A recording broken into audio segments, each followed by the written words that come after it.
ಈಗ nut bolt ಏನಾದರೂ ಯಾರ್ದಾದ್ರೂ loose ಆದರೆ ರಿಪೇರಿ ಮಾಡೋದಕ್ಕೆ ಆ ಕೆಲಸ ಮಾಡೋರು ಭಾಳ ಜನ ಇದ್ದಾರೆ. ಇವರಿಗೆ 138 ಸೀಟ್ ಕೊಟ್ಟಿರ್ತಕ್ಕಂಥದ್ದು ರಾಜ್ಯದಲ್ಲಿ ಒಳ್ಳೆ ಆಡಳಿತ ಮಾಡಿ ರಾಜ್ಯ ಸಮಸ್ಯೆ ಬಗೆಹರಿಸಿ ಅಂತೇಳಿ. ಇವ ಸಿನಿಮಾ ನಟರದೋ ಇಲ್ಲ ಇನ್ಯಾರ್ದೋ ಜನಗಳದ್ದು ನಟ್ಟು ಬೋಲ್ಟ್ ರಿಪೇರಿ ಮಾಡೋಕ್ಕೆ ಇವ್ರಿಗೆ ಅಧಿಕಾರ ಕೊಟ್ಟಿರೋದು. ಅವ್ರ ಮಾತಿಗೆ ಯಾರೋ ಅಂಥ ಒಂದು ಸೀರಿಯಸ್ಸಾಗಿ ತಗೋಬಾರ್ದೇನೋ ಅಂತಕ್ಕಂಥದ್ದು ನಾನು ಈ ಕಳೆದ ಒಂದು ವಾರದಿಂದ ಅವರ ಮಾತುಗಳು ಕೇಳಿದಾಗ ಬಹುಶಃ ಅವರು ಭೂಮಿ ಮೇಲಂತೂ ಇಲ್ಲ. ಕಳೆದ ಒಂದು ವಾರದವ್ರ ಮಾತುಗಳು ಕೇಳಿದಾಗ ಅದರಿಂದ ಅವರ ಮಾತುಗಳಿಗೆ ಬಹುಶಃ ಉತ್ತರ ಕೊಡದೆ ಅದು ಮೌನದಲ್ಲಿ ಇರೋದೇ ಒಳ್ಳೆಯದೇನೋ ಎಲ್ಲರೂ ಅಂತ ಅನ್ನೋದು ನನ್ನ ಅಭಿಪ್ರಾಯ. ಸದ್ಗುರು ಕಾರ್ಯಕ್ರಮದಲ್ಲಿ ಭಾಗಿಯಾಗಿದ್ರು ಎಲ್ಲಿ ಬೇಕಾದ್ರೆ ಈಗ ನೋಡಿ ಅದು ಅವರವರ ಇಚ್ಛೆ, ಅವರವರ ಮನಸ್ಸಿನ ಭಾವನೆ. ಅದಕ್ಕೆ ನಾವು ಟೀಕೆ ಮಾಡತಕ್ಕಂಥದ್ದು ಅನವಶ್ಯಕ. ಪ್ರತಿಯೊಬ್ಬರಿಗೂ ಈ ದೇಶದ ನಾಗರಿಕರಿಗೆ ಅವರವರದೇ ಆದಂಥ ಒಂದು ತೀರ್ಮಾನಗಳನ್ನು, ಒಂದು ಭಾವನೆಗಳನ್ನು ವ್ಯಕ್ತಪಡಿಸಲಿಕ್ಕೆ ಅವಕಾಶಗಳು ಅಂಬೇಡ್ಕರ್ ಅವರೇ ಕೊಟ್ಟಿದ್ದಾರೆ. ಇವತ್ತು ಅವರಲ್ಲಿ ಹೋಗಿರ್ತಕ್ಕಂಥದ್ದು ನನಗೇನು ದೊಡ್ಡ ವಿಶೇಷ ಏನು ಕಾಣಲ್ಲ. ಅದರ ಬಗ್ಗೆ ನಾವೇನು ಮಾತು ಕೊಡೋದು ಬೇಡ ಅನ್ನೋದು ನಾನು. ಅದು ಅವರವ್ರ ಪಕ್ಷಗಳಲ್ಲಿ ಮಾತಾಡ್ತಾರೆ, ನನಗೇನು ಸಂಬಂಧ ಬರುತ್ತೆ ಸರ್? ಈಗ ರಾಜಕಾರಣಿಗೆ ಮಕ್ಕಳು ಚಿತ್ರರಂಗದಲ್ಲಿ ಫ್ಲಾಪ್ ಆಗಿ ಇಲ್ಲಿಗೆ ವಾಪಸ್ ಬರ್ತಾ ಇದ್ದಾರೆ ಅನ್ನೋ ಮಾತನ್ನು ಕೂಡ ಡಿ ಸಿ ಎಂ ಅವರು ಏನಿದೆ ನೋಡಿ. ಜೀವನದಲ್ಲಿ ಹಲವಾರು ಸಂದರ್ಭದಲ್ಲಿ ಹಲವಾರು ರೀತಿಯ ನಮ್ಮ ನಿರೀಕ್ಷೆಗಳಿಗೆ ಮೀರಿ ಕೆಲವು ಬಾರಿ ತೀರ್ಮಾನಗಳಾಗ್ತವೆ. ಈಗ ನಾನೇ ಒಂದು ಕಾಲದಲ್ಲಿ ಇದು ರಾಜಕೀಯಕ್ಕೆ ಬರ್ತೀನಿ ಅಂತ ನಾನೇ ಅಂದ್ಕೊಂಡಿರಲಿಲ್ಲ. ಯಾವುದೋ ಒಂದು ಗಳಿಗೆನಲ್ಲಿ ಬರಬೇಕಾದ ಅನಿವಾರ್ಯತೆ ಬಂತು. ಅದರಿಂದ ಯಾವುದೇ ಒಬ್ಬ ಮನುಷ್ಯನಿಗೆ ಯಾವುದೂ ಶಾಶ್ವತ ಅಲ್ಲ ನನ್ನ ಅಭಿಪ್ರಾಯದಲ್ಲಿ. ಯಾವುದೋ ಒಂದು ವಿಧಿಯ ಆಟದಲ್ಲಿ ಹಲವಾರು ರೀತಿಯ ಒಂದು ಬದಲಾವಣೆಗಳು ಪ್ರತಿಯೊಬ್ಬ ಮನುಷ್ಯನಲ್ಲಿ ಏಳು ಬೀಳುಗಳು ಇರ್ತದೆ, ಏರುಪೇರುಗಳು ಇರ್ತದೆ. ನಮ್ಮ ನಿರೀಕ್ಷೆಗಳಿಗೆ ಗೊತ್ತಿಲ್ಲದೆ ಹಲವಾರು ರೀತಿಯ ಒಂದು ಘಟನೆಗಳು ಪ್ರತಿಯೊಬ್ಬರ ಜೀವನದಲ್ಲಿ ನಡೀತದೆ. ಅದರಿಂದ ಇಲ್ಲಿ ಯಾವುದರಲ್ಲೋ ಫೇಲ್ಯೂರ್ ಆದರೂ ಇಲ್ಲಿ ಬಂದರು, ಇಲ್ಲಿ ಯಾವುದರಲ್ಲೋ ಫೇಲ್ಯೂರ್ ಆದರೂ ಅಲ್ಲೋದ್ರು, ಇದೆಲ್ಲ ಇದೆಯಲ್ಲ, ಅದನ್ನು ಈಗ ಚರ್ಚೆ ಮಾಡ್ತಕ್ಕಂಥದ್ರಲ್ಲಿ ಪಾಪ ಅದೇನು ಅಷ್ಟೊಂದು ಪ್ರಾಮುಖ್ಯತೆ ಕೊಟ್ಕೊಂಡಿದ್ದಾರೆ ಗೊತ್ತಿಲ್ಲ. ನಾಳೆಯಿಂದ ಅಧಿವೇಶನ ಪ್ರಾರಂಭ ಆಗ್ತದೆ. ಸೊ ಶಾಸಕರ ಸಭೆ ಇದೆ, ಏನು ಅವರಿಗೆ ಸೂಚನೆ ಕೊಡ್ತಾರೆ, ಯಾವ ರೀತಿ ಚರ್ಚೆ ಮಾಡಿ? ಇಲ್ಲಿ ಈಗಿನ ಸರ್ಕಾರದಲ್ಲಿ ನೀವು ಏನು ಚರ್ಚೆ ಮಾಡಿದ್ರೂ ಉಪಯೋಗ ಬರದೇ ಇರೋದು ನನ್ನ ಅಭಿಪ್ರಾಯದಲ್ಲಿ. ಈಗ ನೋಡಿ, ಕಲ್ಯಾಣ ಕರ್ನಾಟಕದ ನಮ್ಮ ಲೀಡರ್ಗಳೇ ಇದ್ದಾರೆ. ಇಲ್ಲ, ಕಳೆದ ಬಜೆಟ್ನಲ್ಲಿ 5,000 ಕೋಟಿ ರೂಪಾಯಿಗಳನ್ನು ಕಲ್ಯಾಣ ಕರ್ನಾಟಕದ ಅಭಿವೃದ್ಧಿಗೆ ಹಣ ಕೊಡ್ತೀವಿ ಅಂದರು. ಯೋಜನೆ ಕ್ರಿಯಾ ಯೋಜನೆ ಮಾಡಿ ಅಂದರು. ವರ್ಷವೇ ಮುಗಿತಾ ಬಂತು. ಎಷ್ಟು ಕೊಟ್ರಣ? 3,000 ಕೋಟಿ. 3,000 ಕೊಟ್ಟಿಲ್ಲ, ಇಲ್ಲ, ಇನ್ನೂ ಪೂರ್ಣ ಆಗಿಲ್ಲ, ಕೊಟ್ಟಿಲ್ಲ. ಅದೂ ಅದು ಹಳೇದು 1,700 ಕೋಟಿ ಉಳಿದಿರೋದು ನಡೀತಾ ಇದೆ. ಇನ್ನೂ ಹೊಸದಿನ ಯಾವ ವರ್ಕ್ಗಳು ಇಲ್ಲ, ಯಾವ ಕ್ರಿಯಾ ಯೋಜನೆಯೂ ಇಲ್ಲ. ಅದರಿಂದ ಅಭಿವೃದ್ಧಿ ಅಂತಕ್ಕಂಥದ್ದು, ಅದ್ರ ಜೊತೆಗೆ ಇವತ್ತು ಬಹುಶಃ ನೀವು ಗಮನಿಸ್ತಾ ಇದ್ದೀರಿ, ರಾಜ್ಯದಲ್ಲಿ ಇರ್ತಕ್ಕಂಥ ಸಮಸ್ಯೆಗಳಿಗೆ ಹೆಚ್ಚಿನ ಒಂದು ಮಹತ್ವಕ್ಕಿಂತ ಹೆಚ್ಚಾಗಿ ರಾಜಕೀಯದ ಬೆಳವಣಿಗೆಗಳಿದೆಯಲ್ಲ, ರಾಜಕಾರಣಿಗಳ ಒಂದು ಹೇಳಿಕೆ ಪರ ವಿರೋಧ ಹೇಳ್ತಕ್ಕಂಥದ್ದೇ ದೊಡ್ಡ ಮಟ್ಟದಲ್ಲಿ ಇವತ್ತು ಮಹತ್ವ ಪಡೆದಿದೆಯೋ ಹೊರತು ನಾಡಿನ ಜನತೆಯ ಸಮಸ್ಯೆಗಳ ಬಗ್ಗೆ ದೊಡ್ಡ ಮಟ್ಟದ ಮಹತ್ವ ಇವತ್ತು ಕಾಣ್ತಾ ಇಲ್ಲ. ಯಾರೂ ಅದ್ರ ಬಗ್ಗೆ ಚಿಂತನೆ ಮಾಡ್ತಾ ಇಲ್ಲ. ಕೂತು ಚರ್ಚೆ ಮಾಡ್ತೀವಿ. ಸಾಯಂಕಾಲ JDSನ ಶಾಸಕರುಗಳು ನಾವೆಲ್ಲ ಕೂತು ಚರ್ಚೆ ಮಾಡ್ತೀವಿ. ಯಾವ ಆ್ಯಂಗಲಲ್ಲಿ ಹೋಗಬೇಕು ಅಂತಕ್ಕಂಥದ್ದು ಚರ್ಚೆ ಮಾಡಿ ನಂತರ ನಿರ್ಧಾರ ಮಾಡ್ತೀವಿ. ಮೊನ್ನೆ ವಿರೋಧ ಪಕ್ಷದ ಅಧಿಕೃತ ನಾಯಕರು ಅಶೋಕ್ ಅವರು ನಾವು ಎಲ್ಲ ಕೂತು ಚರ್ಚೆ ಮಾಡಿದ್ದೇವೆ. ಒಟ್ಟಾರೆ ಎರಡೂ ಪಕ್ಷಗಳು ಜೊತೆಯಾಗಿ ಕೆಲಸ ಮಾಡಬೇಕು ಅನ್ನೋದನ್ನು ಎರಡೂ ಪಕ್ಷದಲ್ಲೂ ಇವತ್ತೊಂದು ಭಾವನೆ. ಪ್ರಶ್ನೆ ಸರ್, ಡಿಲಿಮಿಟೇಷನ್ ಸಂಬಂಧಪಟ್ಟಂಗೆ ಕಾಂಗ್ರೆಸ್ ಪ್ರಾರಂಭದಲ್ಲಿ ವಿರೋಧವನ್ನು ವ್ಯಕ್ತಪಡಿಸ್ತಾ ಇದೆ. ಅದಕ್ಕೆ ನಾವು ಇನ್ನು ಗೊತ್ತಿಲ್ಲ, ಪ್ರಿಮೆಚ್ಯೂರ್ ಅಂತಲ್ಲಿದೆ. ಬಟ್ ಒಂದು ಭಾವನೆ ಇರೋದಂತೂ ಸತ್ಯ ಎಲ್ಲರಲ್ಲೂ.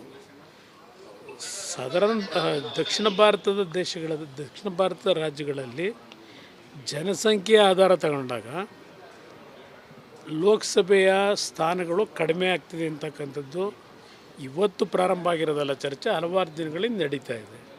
ಅದು ಯಾವ ರೀತಿಯ ಒಂದು ಗೈಡ್ಲೈನ್ಸ್ಗಳನ್ನು ಇವತ್ತು ಈ ಒಂದು ಡಿಲಿಮಿಟೇಷನಿಗೆ ಅಳವಡಿಸ್ಕೋತಾರೆ ಅಂತಕ್ಕಂಥದ್ದನ್ನು ಮುಂದೆ ಅವ್ರು ಏನು ಮಾಡ್ತಾರೆ ನೋಡೋಣ, ಅದ್ರ ಮೇಲೆ ತೀರ್ಮಾನ ಮಾಡಿ. ಕ್ಯಾಬಿನೆಟ್ ಅಲ್ಲಿ ಇರೋದು ರಾಜ್ಯದ ಪರ ಅಥವಾ ದಕ್ಷಿಣ ಭಾರತದ ಪರವಾಗಿ ಕುಮಾರಸ್ವಾಮಿ ಧ್ವನಿ ಎತ್ತಿ ತರಬೇಕು. ಒಂದು ನಿಮಿಷ ಅದ್ರ ಬಗ್ಗೆ ಚರ್ಚೆ ಮಾಡೋಣಂತೆ. ಏಕೆಂದರೆ ಇವತ್ತು ಒಕ್ಕೂಟದ ವ್ಯವಸ್ಥೆಯಲ್ಲಿ ಯಾವುದೇ ರಾಜ್ಯಗಳಿಗೂ ಅನ್ಯಾಯ ಆಗಬಾರ್ದು. ಆದರೆ ಹಿಂದಿನಿಂದ ನಡ್ಕೊಂಬಂದಂಥದ್ದೇನಿದೆ,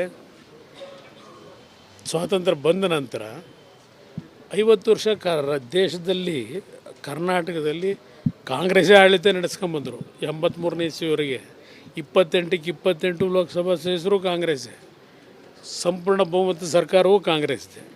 ಅದಾದ ನಂತರ ಕೆಲವು ಬದಲಾವಣೆಗಳಾಗಿದೆ. ಈಗ ಕಾಂಗ್ರೆಸ್ನವರಿಗೆ ಸ್ವಲ್ಪ ಮನವರಿಕೆ ಆಗಿದೆ, ಏನೋ ತಪ್ಪುಗಳಾಗ್ತಿದೆ ಅಂತೇಳಿ ಪಾಪ ಧ್ವನಿ ಎತ್ತಿದ್ದಾರೆ. ನೋಡೋಣ ಎಲ್ಲೆಲ್ಲಿಗೆ ಯಾವ ಥರ ಗೈಡ್ಲೈನ್ಸ್ಗಳು ನಿರ್ಮಾಣ ಆಗಿ ದಕ್ಷಿಣ ಭಾರತದ ವಿಷಯದಲ್ಲಿ ಏನು ಚರ್ಚೆಗಳು ನಡೀತಾ ಇದೆ, ಯಾವೊಂದು ವಾತಾವರಣ ನಿರ್ಮಾಣ ಆಗುತ್ತೆ ಅದ್ರ ಮೇಲೆ ಚರ್ಚೆ ಮಾಡೋಣ. ಕಳೆದ ಅಧಿವೇಶನದಲ್ಲಿ JDS ನಿರೀಕ್ಷಿತ ಮಟ್ಟದಲ್ಲಿ ಸದನದಲ್ಲಿ ಆಕ್ಟಿವ್ ಆಗಿರಲಿಲ್ಲ. ಯಾವ ಪಕ್ಷಗಳು ಕಳೆದ ಬೆಳಗಾವಿ ಅಧಿವೇಶನದಲ್ಲಿ ಇವತ್ತು ಆ್ಯಕ್ಟಿವ್ ಆಗಿದ್ದರು ಅಂತ ಹೇಳ್ತೀರಿ? ಆಡಳಿತ ಪಕ್ಷವೇ ಸತ್ತೋಗಿದೆ.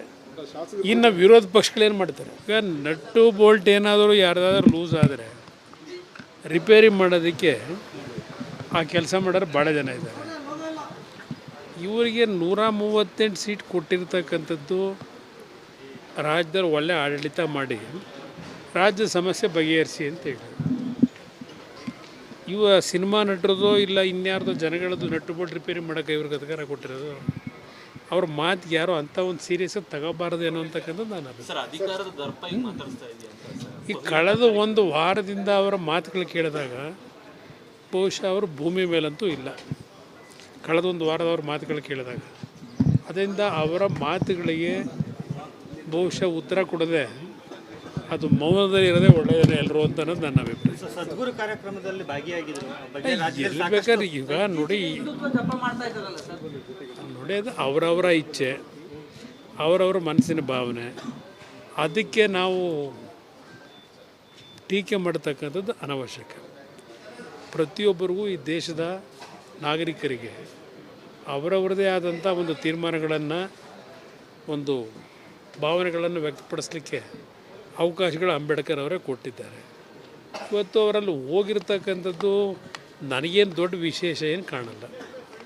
ಅದರ ಬಗ್ಗೆ ನಾವೇನು ಮಾತು ಕೊಡೋದು ಬೇಡ ಅನ್ನೋದು ನಾನು. ಬಿಜೆಪಿ ನಾಯಕರು ಬಿಜೆಪಿ ಬಂದ್ರೆ ಸ್ವಾಗತ ಅಂತ ಕೂಡ ಹೇಳ್ತಾ ಇದ್ದಾರೆ. ಅದು ಅವರವ್ರ ಪಕ್ಷಗಳಲ್ಲಿ ಮಾತಾಡ್ತಾರೆ, ನನಗೇನು ಸಂಬಂಧ ಬರುತ್ತೆ?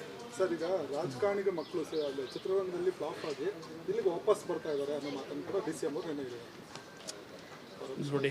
ಜೀವನದಲ್ಲಿ ಹಲವಾರು ಸಂದರ್ಭದಲ್ಲಿ ಹಲವಾರು ರೀತಿಯ ನಮ್ಮ ನಿರೀಕ್ಷೆಗಳಿಗೆ ಮೀರಿ ಕೆಲವು ಬಾರಿ ತೀರ್ಮಾನಗಳಾಗ್ತವೆ. ಈಗ ನಾನೇ ಒಂದು ಕಾಲದಲ್ಲಿ ರಾಜಕೀಯಕ್ಕೆ ಬರ್ತೀನಿ ಅಂತ ನಾನೇ ಅಂದ್ಕೊಂಡಿರಲಿಲ್ಲ. ಯಾವುದೋ ಒಂದು ಗಳಿಗೆನಲ್ಲಿ ಬರಬೇಕಾದ ಅನಿವಾರ್ಯತೆ ಬಂತು. ಅದರಿಂದ ಯಾವುದೇ ಒಬ್ಬ ಮನುಷ್ಯನಿಗೆ ಯಾವುದೂ ಶಾಶ್ವತ ಅಲ್ಲ ನನ್ನ ಅಭಿಪ್ರಾಯದಲ್ಲಿ. ಯಾವುದೋ ಒಂದು ವಿಧಿಯ ಆಟದಲ್ಲಿ ಹಲವಾರು ರೀತಿಯ ಒಂದು ಬದಲಾವಣೆಗಳು ಪ್ರತಿಯೊಬ್ಬ ಮನುಷ್ಯನಲ್ಲಿ ಏಳು ಬೀಳುಗಳು ಇರ್ತದೆ, ಏರುಪೇರುಗಳು ಇರ್ತದೆ. ನಮ್ಮ ನಿರೀಕ್ಷೆಗಳಿಗೆ ಗೊತ್ತಿಲ್ಲದೆ ಹಲವಾರು ರೀತಿಯ ಒಂದು ಘಟನೆಗಳು ಪ್ರತಿಯೊಬ್ಬರ ಜೀವನದಲ್ಲಿ ನಡೀತದೆ.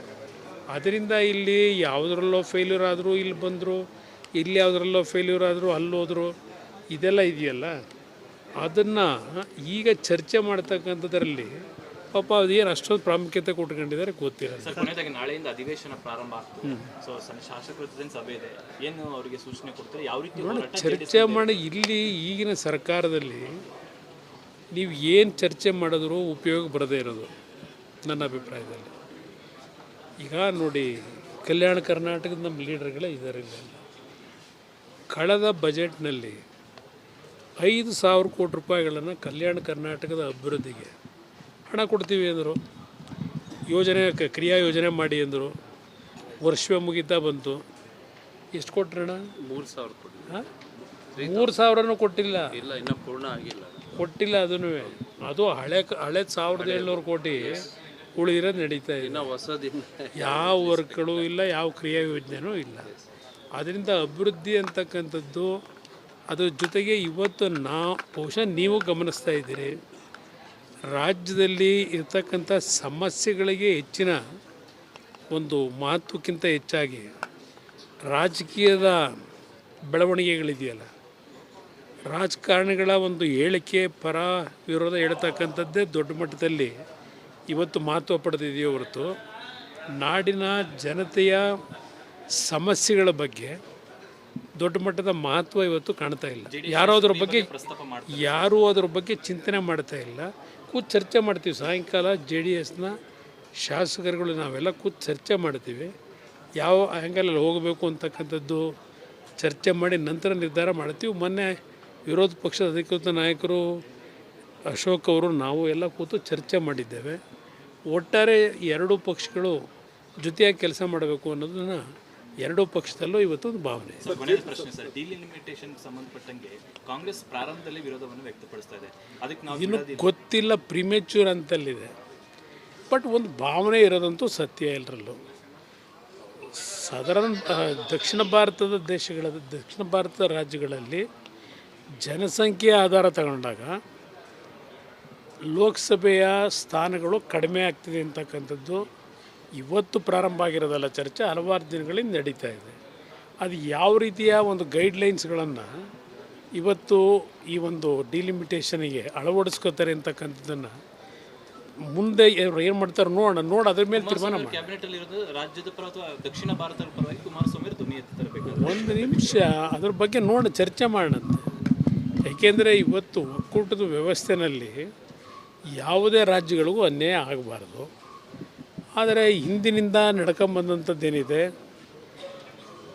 ಸ್ವಾತಂತ್ರ್ಯ ಬಂದ ನಂತರ 50 ವರ್ಷ ದೇಶದಲ್ಲಿ ಕರ್ನಾಟಕದಲ್ಲಿ ಕಾಂಗ್ರೆಸ್ಸೇ ಆಡಳಿತ ನಡೆಸ್ಕೊಂಬಂದರು. 83ನೇ ಇಸ್ವಿವರೆಗೆ 28ಕ್ಕೆ 28 ಲೋಕಸಭಾ ಸದಸ್ಯರು ಕಾಂಗ್ರೆಸ್ಸೇ, ಸಂಪೂರ್ಣ ಬಹುಮತ ಸರ್ಕಾರವೂ ಕಾಂಗ್ರೆಸ್ದೇ. ಅದಾದ ನಂತರ ಕೆಲವು ಬದಲಾವಣೆಗಳಾಗಿದೆ. ಈಗ ಕಾಂಗ್ರೆಸ್ನವರಿಗೆ ಸ್ವಲ್ಪ ಮನವರಿಕೆ ಆಗಿದೆ, ಏನೋ ತಪ್ಪುಗಳಾಗ್ತಿದೆ ಅಂತೇಳಿ ಪಾಪ ಧ್ವನಿ ಎತ್ತಿದ್ದಾರೆ. ನೋಡೋಣ ಎಲ್ಲೆಲ್ಲಿಗೆ ಯಾವ ಥರ ಗೈಡ್ಲೈನ್ಸ್ಗಳು ನಿರ್ಮಾಣ ಆಗಿ ದಕ್ಷಿಣ ಭಾರತದ ವಿಷಯದಲ್ಲಿ ಏನು ಚರ್ಚೆಗಳು ನಡೀತಾ ಇದೆ, ಯಾವೊಂದು ವಾತಾವರಣ ನಿರ್ಮಾಣ ಆಗುತ್ತೆ ಅದ್ರ ಮೇಲೆ ಚರ್ಚೆ ಮಾಡೋದು. ಕಳೆದ ಅಧಿವೇಶನದಲ್ಲಿ JDS ನಿರೀಕ್ಷಿತ ಮಟ್ಟದಲ್ಲಿ ಸದನದಲ್ಲಿ ಆಕ್ಟಿವ್ ಆಗಿರಲಿಲ್ಲ. ಯಾವ ಪಕ್ಷಗಳು ಕಳೆದ ಬೆಳಗಾವಿ ಅಧಿವೇಶನದಲ್ಲಿ ಇವತ್ತು ಆ್ಯಕ್ಟಿವ್ ಆಗಿದ್ದರು ಅಂತ ಹೇಳ್ತೀರಿ? ಆಡಳಿತ ಪಕ್ಷವೇ ಸತ್ತೋಗಿದೆ. ಇನ್ನು ವಿರೋಧ ಪಕ್ಷಗಳೇನು ಮಾಡ್ತಾರೆ?